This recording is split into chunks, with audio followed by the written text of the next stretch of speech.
నేను నా పార్టీ గురించి నేను పొగుడుతాను, అక్కడ ఉన్న వ్యక్తి ఎమ్మెల్యే క్యాండిడేట్ గురించి నేను పొగుడుతాను, నా నాయకుడిని నేను పొగుడుతాను తప్ప ఎప్పుడు ఎవరిని కూడా ఒక మాట అంటాం కానీ వాళ్ళ లైఫ్ గురించి కానీ వాళ్ళ పర్సనల్ లైఫ్ గురించి కానీ ఎప్పుడు కూడా ఏ వేదిక మీద కూడా మీరు వెతికినా కూడా దొరకదు.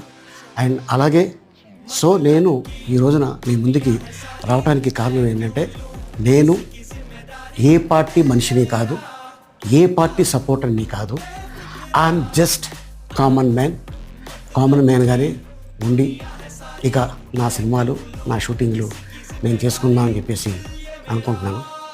That's it. ఈ మాట చెప్పడానికే నేను మీ ముందుకు వచ్చాను. సో నేను ప్రతి 5 సంవత్సరాలకు ఒకసారి ఎలక్షన్లో మీరు వెళ్ళి ఎలా ఓటేస్తారో నేను కూడా ఒక కామన్ మ్యాన్గా వెళ్ళి ఓటేసేస్తాను. సో రాజకీయాలకి స్వస్తి, గుడ్ బై.